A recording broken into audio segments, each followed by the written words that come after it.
and just uh, help create that bridge, for local artists, international artists. Um, yeah, just make things happen.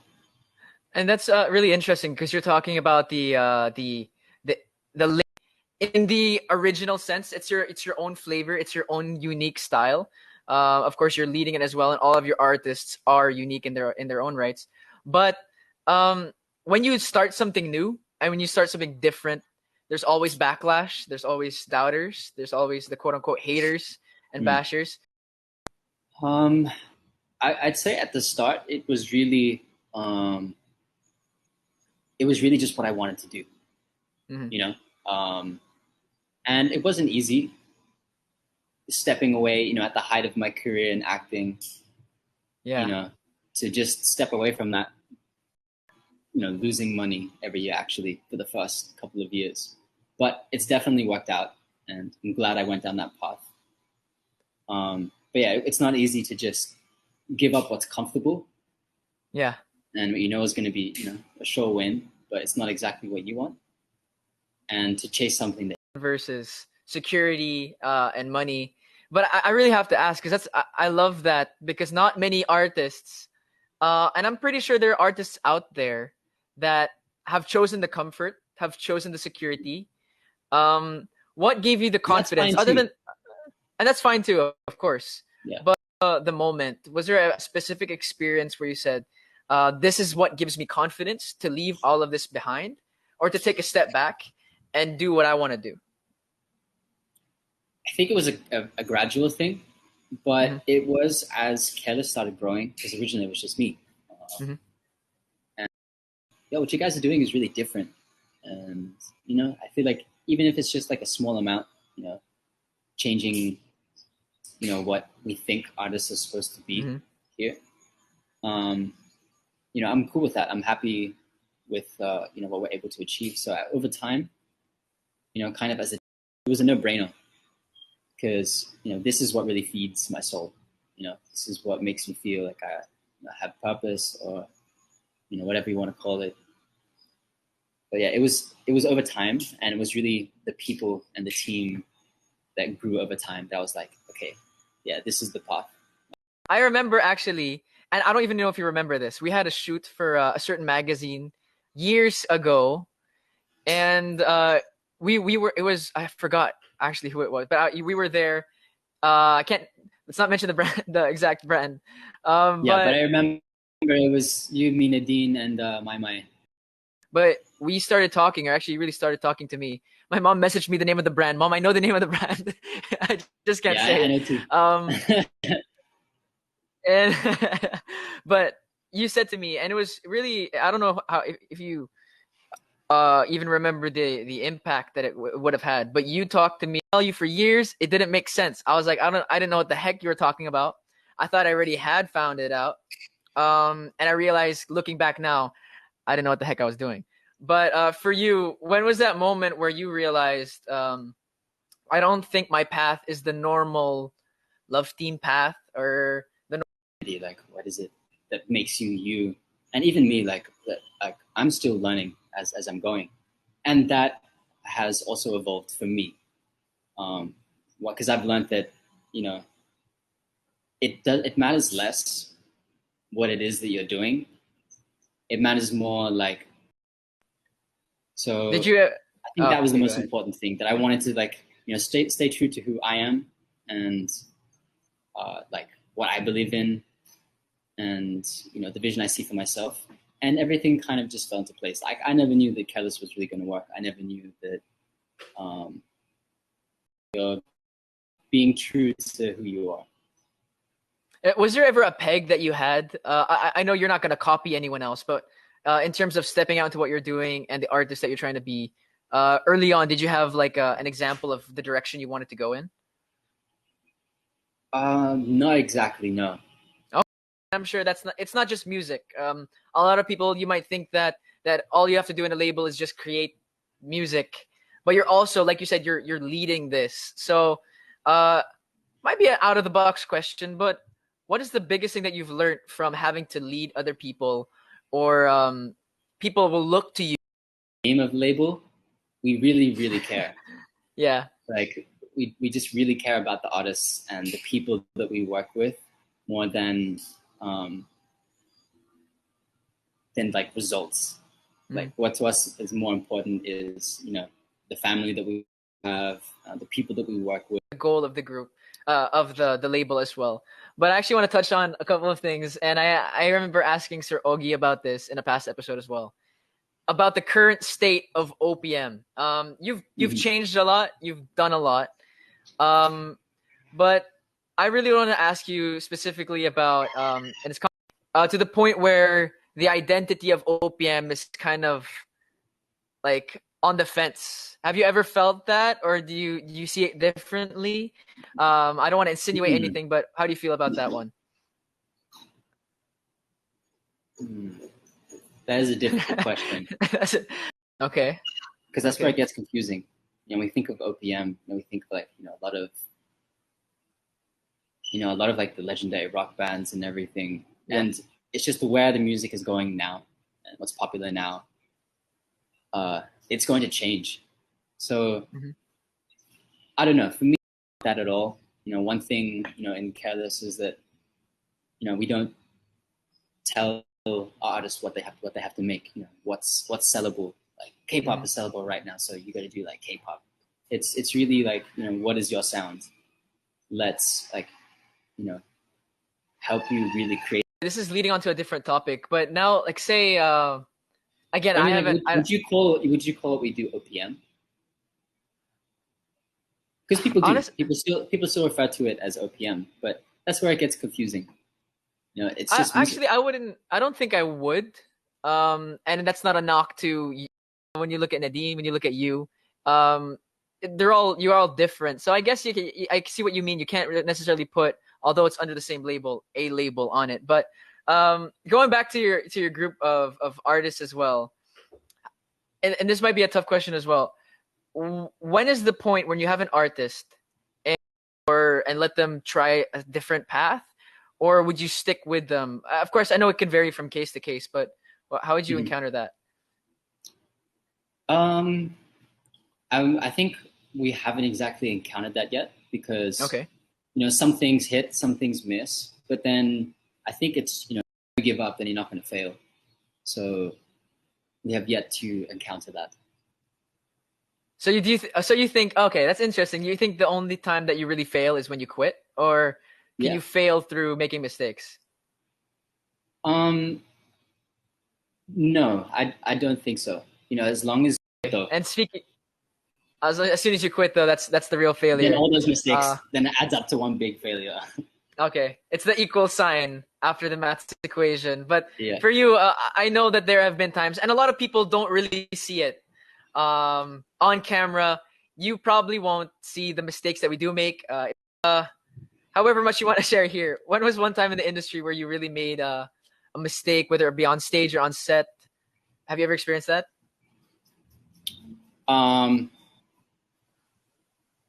Yes, but I don't want to bring it up because you're probably going to go and search it on YouTube. Oh, no. Hey, bro, I have my own. I came out of PBB, my first ever dance prod. I was not used to... I wasn't used to the one-day rehearsals. I was used to like 3-4 days rehearsals inside of PBB. We got on stage. Teacher Jercel was there. She grilled us. But we got to the live performance. The girls did great. And the guy... Okay, I'll get to that in a second. The guy on the left was counting out loud.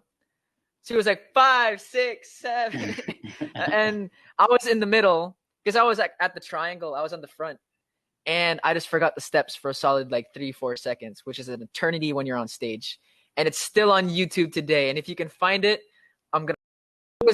It was a trend. I didn't know what the trend was, but I do know that Mama Bear and Sir Marcus know it very, very well. Sir Raymond, they know it very, very well. They had a sit down talk with me afterwards and said, I need to do better.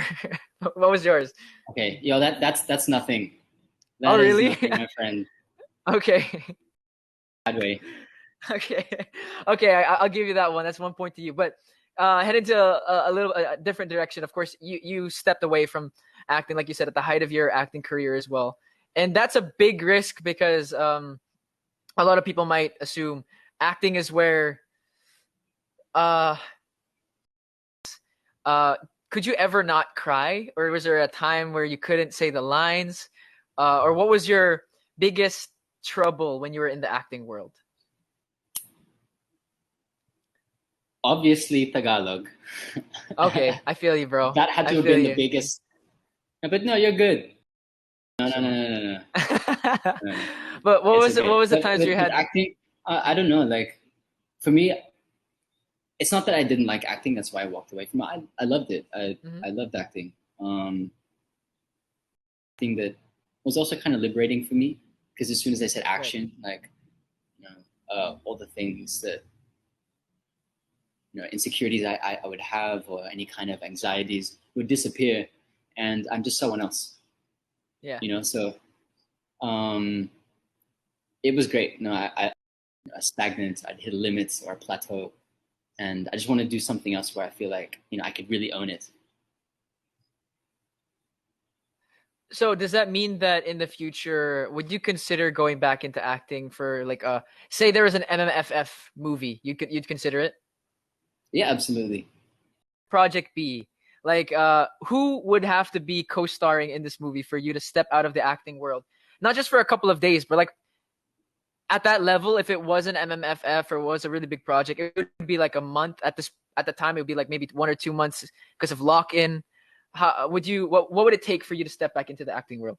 James, Yeah, you and I'm out me, of that world for the time two being. brothers, and then it's a movie about Okay, MMA, so we have to fight each other. okay. So I gotta get fit too. I don't know how that's gonna work.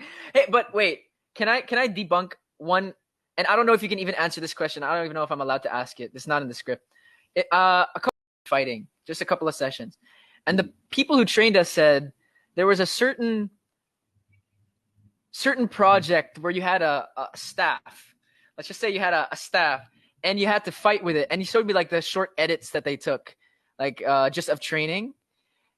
Was Yeah. it true that you're supposed? I'm not like Yes, it was. It was a superhero movie. okay, Yeah. Unfortunately, I didn't get to push through with it okay. um, because I had an injury in my Oh, spine okay. and also in my shoulder. I was actually training for Pedro Penduko Oh, okay. You and said it. I was hoping. uh, bow staff. That's what it's called. The stuff bow staff Yeah. training and weapons training, fighting, uh, all this like martial arts and stuff. It was really intense. I was training 6 days a week, rest only on one day. Oh, wow. But yeah, I wasn't Okay. taking care of myself honestly, and my spine also got busted. Wow. So at the moment, can I just ask, are you okay now? Is it healed? Is it fine now? My shoulder's fine, but my spine is a little yeah. Okay, so I I was can just hold gonna my own ask now. because would you ever? Doing like flips and somersaults and everything. Doing parkour.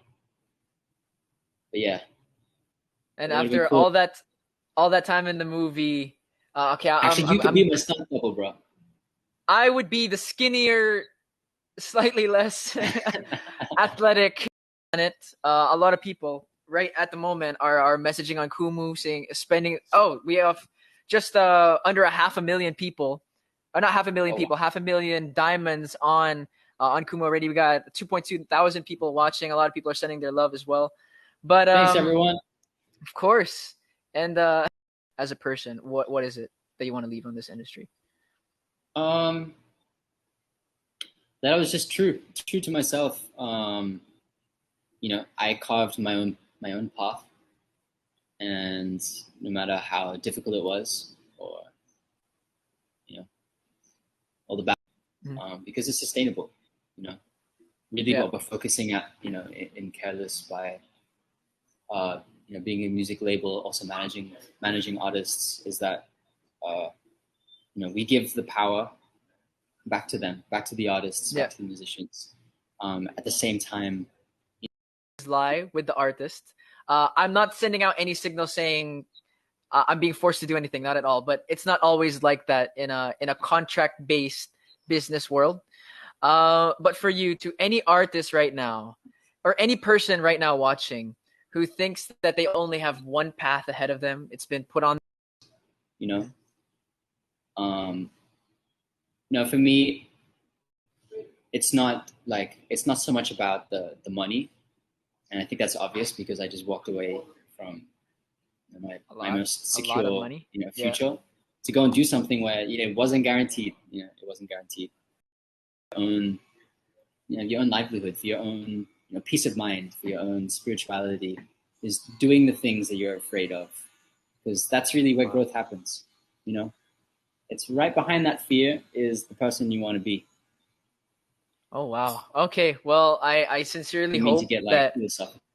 And then always struggles taking a. I think I do pretty well in taking a step, but man, I'm a mess before I do. But like you say, the person you want to be lies after that hurdle. So we're also, it's great for me, a younger artist, to see someone not just made it right now on Kumu, and all those who will watch all over the world, that you take one thing that James said and really apply it to your life. And watch out for our movie coming out sometime soon.